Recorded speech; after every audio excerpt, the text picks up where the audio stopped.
everyone. Yeah, finally, I'm back after like few weeks, and this is like final project for this semester for this course.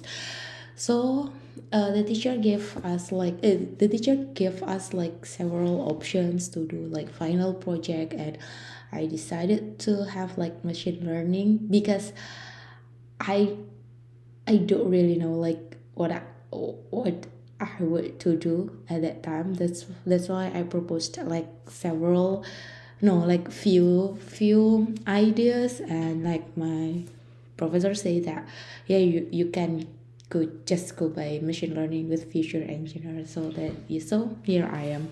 But for this one, I'm not only like build machine learning with like feature engineer. Actually, I have like several process, several steps. It's include like application of feature engineering. I just use like label and one hot encoder, and then I decided to have like explainable AI by applying permutation important, feature important, and also shape, and also try different models to get the best accuracy. Okay, first of all, so I have a data. The data is from like actually I got it from Kaggle, so from Kaggle, and you can just like click that one, and then the data look like this one. So yeah, actually you can like use directly the link from the website, but I decided to save it in my computer so it will be easier to access. And then yeah, actually it's quite good data because it has like hourly data from 1990 to 2022. It's like 30 years, and also have like several variables like that one from like dt is like the date time, and then time zone, city name, and everything. Also like several weather variable, which actually for me when I got this data, I was a bit surprised because when I checked, you know, actually this is like the funny thing like I found because best map doesn't have like Bali. I tried for like different type of map from like the lower until the higher resolution, the highest resolution, but yeah, Bali doesn't appear in the best map. It's really weird. So yeah, so I tried to check with like an official automatic weather system owned by Indonesian Meteorology Agency or BMKG. Yeah, you can see that this is like the black dot is like the location of the uh, AWS from BMKG, but the data the data that I got, it was retrieved like in here. This is actually like in the really in the Denpasar city, but I don't really sure if it's like recorded by like the standard automatic weather system, because if I'm not mistaken, the one that responsible to provide or like to have like weather observation is like BMKG.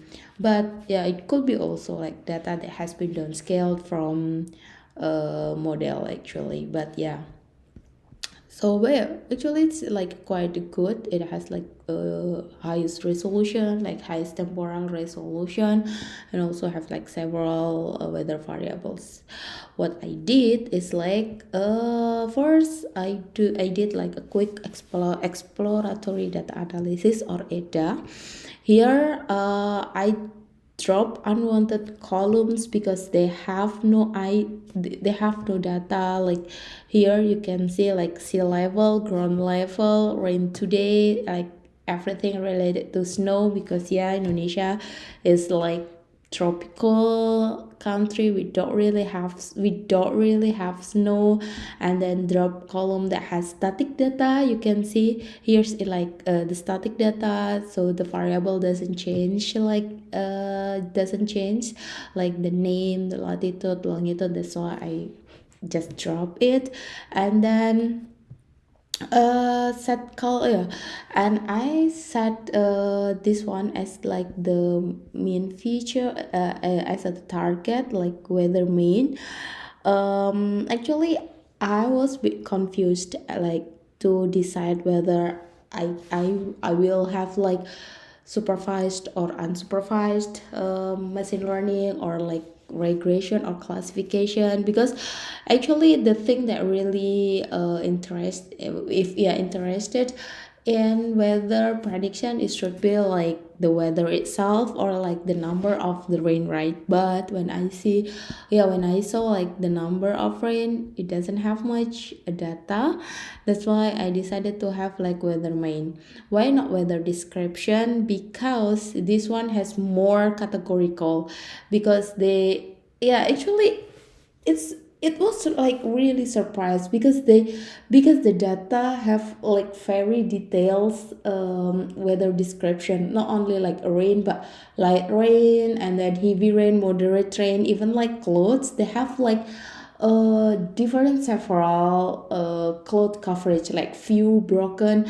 That's why I was just wondering, from what kind of observation this data.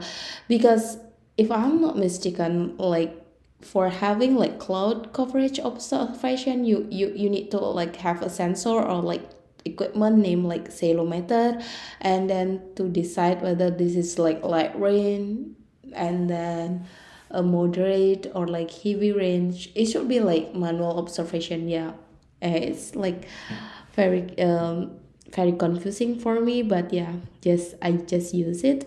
And then yeah, this is like the data that I use. I also have like I manipulate the date time, so it has like a date time category, and then I try to uh, find like which one data is belong to continuous, and which one is belong to discrete and categorical, and something like that. And this one, so I have like 12 continuous variable and one categorical variable.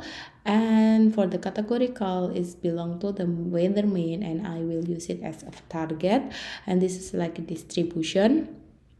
So actually it's not really like well distributed. I mean, like uh yeah, each category have a value, but with like yeah, undistributed. Like here you can see clouds like dominate value for this categorical, and then followed by rain, and then thunderstorm, clear, and etc. And then for the continuous, I have like temperature, pressure, humidity, wind speed, wind degree, and rain, also clouds. And then I tried to do like a quick or like a dirty visualization, adapting code from my professor. And you can see like, yeah, it's like yeah, it as we may know that temperature and then pressure is subject to have like a seasonality. But here I have no attempt to drop seasonality of several weather variables. I just laid it. And then I try to see which variable that have like non data, and then try to yeah. And then I know that rain has like more non data, and here instead of drop it, I try to fill with like zero, even though I know like replacing rain with zero in meteorologists have like different meanings. But yeah, but actually machine learning doesn't want to have like none value, so I just replace it with zero. And then this is like almost final data.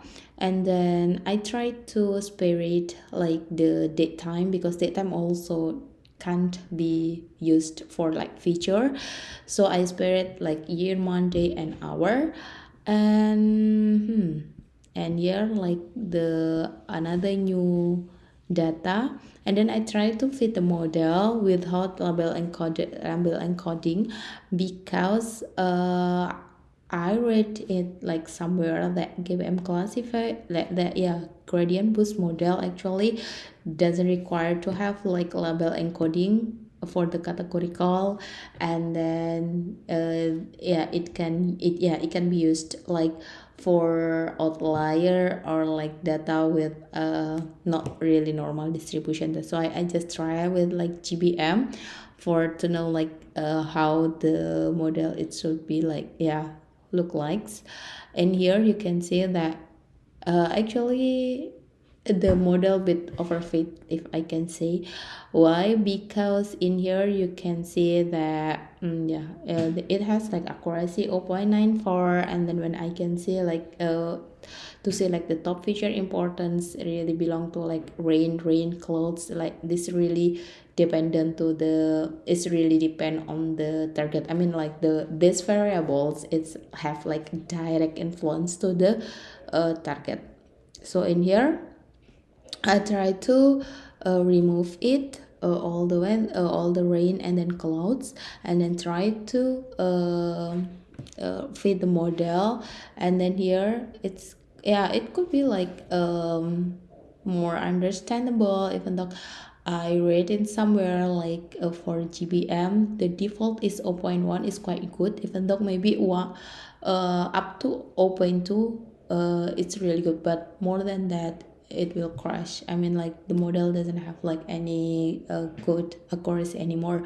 But here from this data I can say that like learning rate 0.25 it's quite good for this model. And then here you can see like here of course like cloud. And then yeah, actually this model is doesn't really good to predict like a rain, because it has like low precision, low F1 score, even though this category like the second most dominant.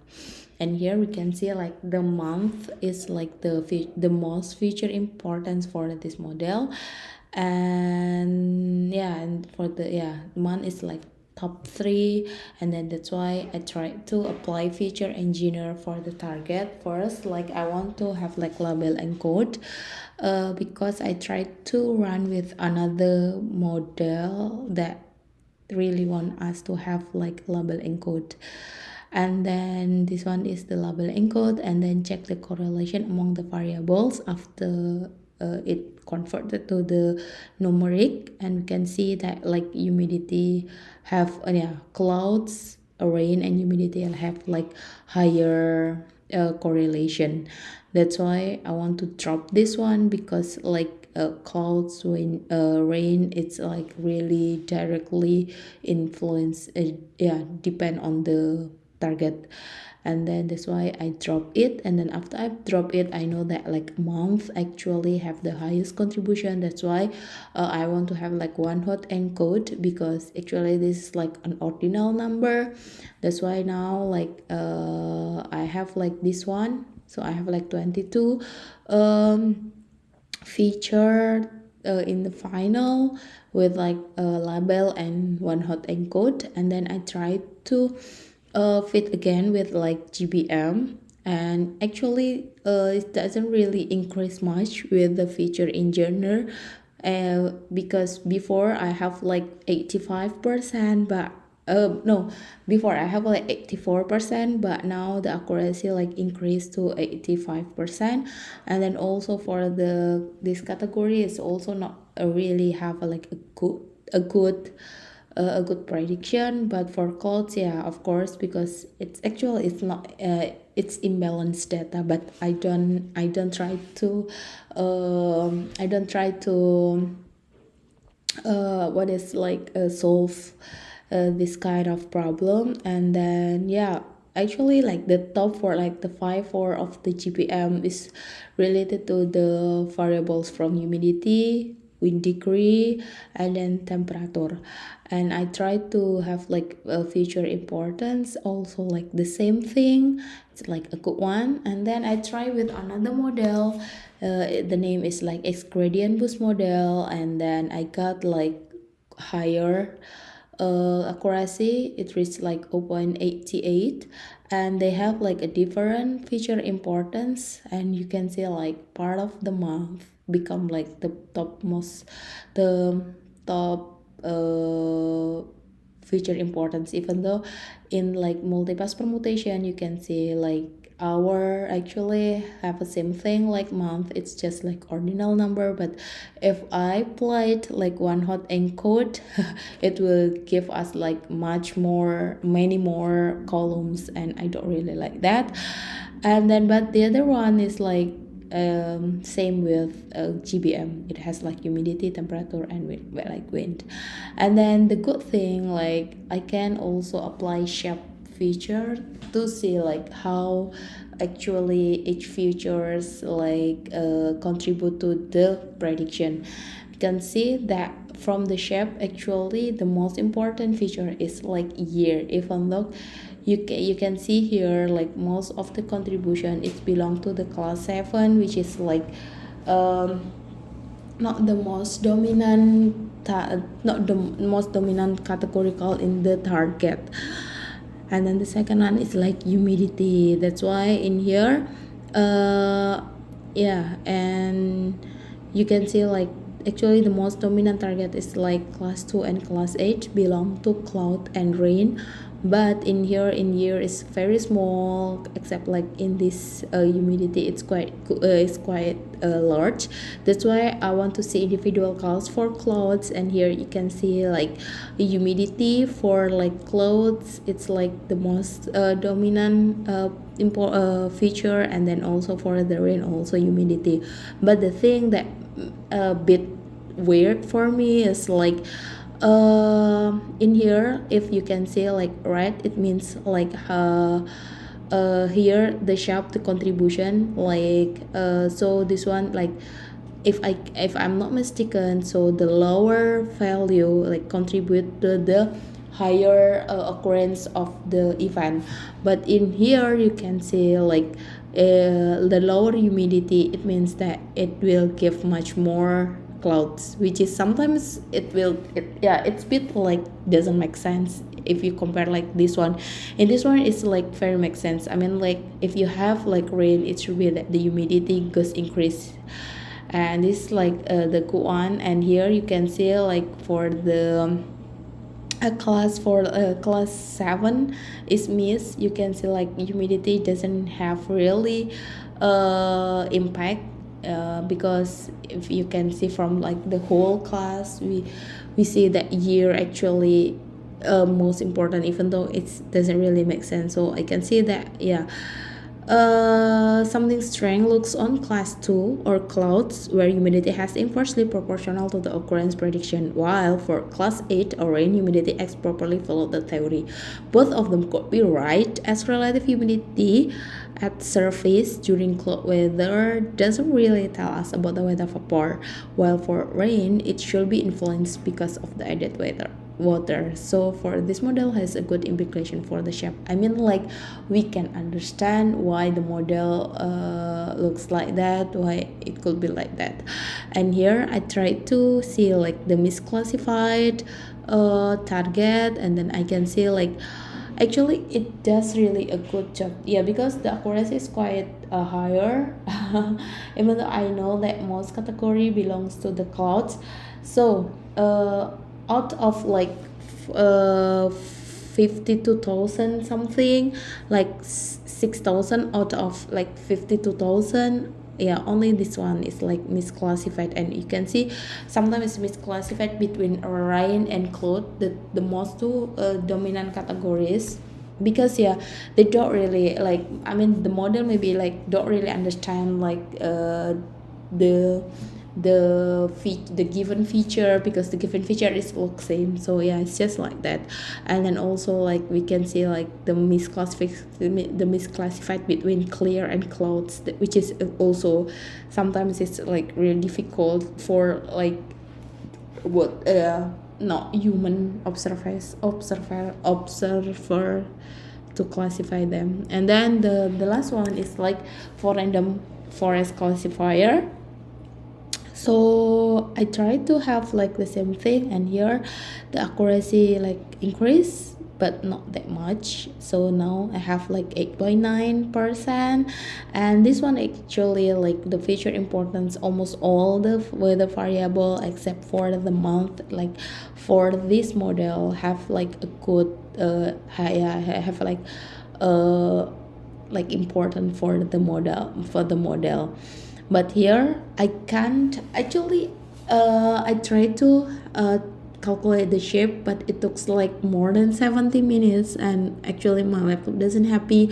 And I also want to try want to add like another model called like SVM, but also it took me like 80 minutes, but it doesn't stop there. That's why I kill it, and then I decided to just have like this one. And then the conclusion that I can get like